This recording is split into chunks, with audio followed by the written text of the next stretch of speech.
So I, 17, still live with my mom, my stepdad, and my two half-siblings, 5 and 7. My dad died when I was 5, driving me to the hospital. Mom didn't want to pay for an ambulance. He died in the crash and my leg and spine got busted up in a way that has left me needing a cane pretty much ever since. My stepdad's always been a little distant with me. He likes to make jokes about how I'm an early blooming black widow. I think he gets that from my mom, who blames me for my dad's death. I do too, it is my fault after all, so I don't push back on it. Anyway, the point is that with the current situation my parents are always looking for ways to get my half-siblings active and doing things without leaving the house, and have recently settled on scavenger hunts. I have no problem with this honestly. I wish they'd stop hiding stuff in my underwear drawer, but it's a 5-yo and a 7-yo so that's not the worst. My problem though is that they keep taking my cane when I'm not looking. I tend to get lost in my homework and my writing hobby and zone out, and having it be one of the items that my half-siblings have to find.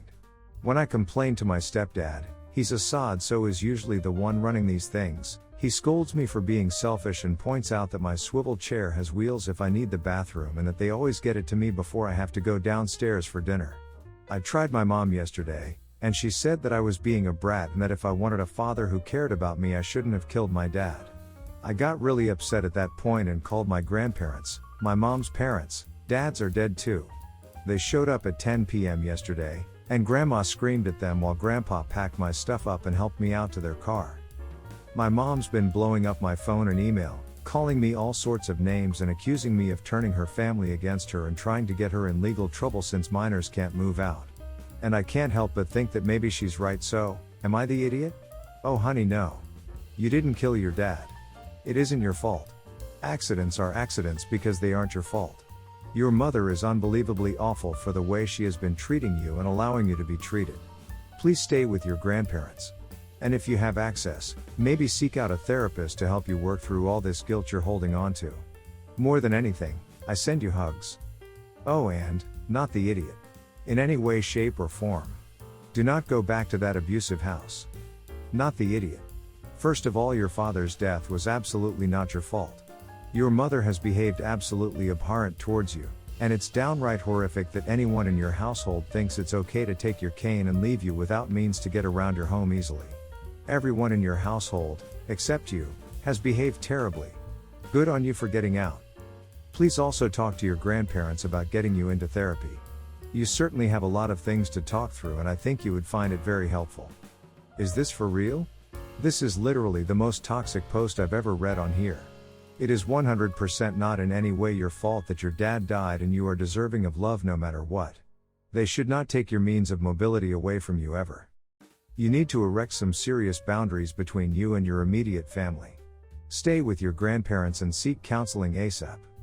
Not the idiot, no way, no how.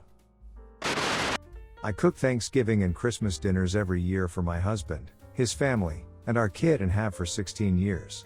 I put a lot of love, planning, and effort into making it a really special day.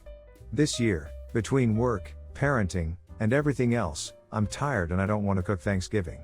I went to him and asked if we could just go to a nice restaurant instead. To my surprise, he said he'd handle it. However, even cooking a simple Thanksgiving meal requires forethought, like getting the frozen turkey in the fridge to defrost multiple days in advance. Now is the time to pick up some items. I don't know if he knows what he signed up for. I started asking when he was planning on doing his grocery run and what dishes he was planning to serve. He just dodged the question and said he'd handle it. He has a habit of underestimating tasks and rushing last minute. I finally was like, look, why don't we work together and start planning? He admitted he was only going to cook a simple meal of turkey breast, mashed potatoes, and broccoli. That's it. Basically, I said that's not really a special holiday dinner and I wouldn't have agreed to that had I known that's what he meant. I said I'd be happy to work together and balance simple like he wants and special like I want. I suggested turkey, potatoes, packet gravy, box stuffing, pre-made mac and cheese, canned cranberry sauce, broccoli, rolls, and a store-made pie. He got really defensive and made it about him versus me, very black and white, your way or my way. His offer isn't good enough to me, I'm just trying to get my way. When I explained no, that's not what I mean, he insisted I did. I cannot imagine family showing up and being served a very simple meal like that. It's just bad holiday hosting. Maybe coordinating a potluck would be okay, but he wasn't doing that. We already committed to hosting them. Am I the idiot? Honestly, not the idiot. This is close to weaponized incompetence. He doesn't want to pay for a good restaurant. He doesn't want to invest the time to make a proper meal. Everyone knows that offering to cook Thanksgiving dinner is not the same as offering to make a quick lunch. And he'll be sure to imply that it's somehow your fault in front of his family. Based on your comments about him unapologetically serving the family a partially still frozen meal recently, I'm betting he never intended to make Thanksgiving dinner. He knew his incompetence and your pride would ensure you took it back over. He wanted kudos for being a good husband for offering to cook, knowing full well he wouldn't have to. Plus, now when you take it back over, he gets the added bonus of pretending to be the victim of his controlling spouse not letting him help, meaning not letting him serve a piss-poor meal. If it was just you, him and your kids, I could see just doing the turkey breast and a few sides. Nothing wrong with a simple Thanksgiving meal. But you've got extended family coming, guessing at least a dozen or more with your family included? Was he planning on cooking one or multiple turkey breasts? No way a single turkey breast is gonna feed more than 6 to 8 people. And while some people will say you are the idiot cause you weren't happy with his plans after leaving it up to him, you did try to compromise with him while you still had time to prepare. Let him simmer down for a day and try talking it out with him again. But please do get a turkey in the fridge ASAP. I, 28, have been keto for the last 2 years. I tried it because I was always feeling bloated and crappy after eating and was struggling to lose weight. Keto really helped with my IBS and other gastro symptoms, and I've lost some weight and am keeping it off. My brother, 25, married my SIL, 24, last year. SIL and I have always been cordial and she's a nice lady, but we haven't gotten close yet. I'm really close to my brother, so I see him often and usually have lunch or dinner together at least once a week. SIL eats a ton of fast food and pasta and generally unhealthy stuff, but works out a lot so manages to stay thin. She doesn't have the most mature palate, but bro is pretty open-minded and had tried and liked keto food with me. She and my brother know I'm keto and SIL sometimes makes fun of me for it and tells me I should just eat some pasta a lot and just work out like she does. Usually it's just a few joking sort of comments every now and then and she's not rude about it, so I've let it slide. Yesterday I invited her and brother to my place for dinner. I asked him and SIL if they had any preferences or ideas for what to have for dinner. My brother said anything was fine and they were excited for my cooking. I made a tasty keto meal, and tried to make stuff I thought Sil would like too. I did bacon-wrapped sausages as a main, one of my favorites, and then a side of cauliflower rice with broccoli and bacon. They came over and my SIL was acting a little strange as I brought out the food and asked jokingly where the bread was, but everything was going fine. We were partway through the meal when my brother asked what everything was. I told them and my SIL got upset, saying that I tricked them with fake rice, and that I was being sneaky and unreasonable and trying to force keto on her.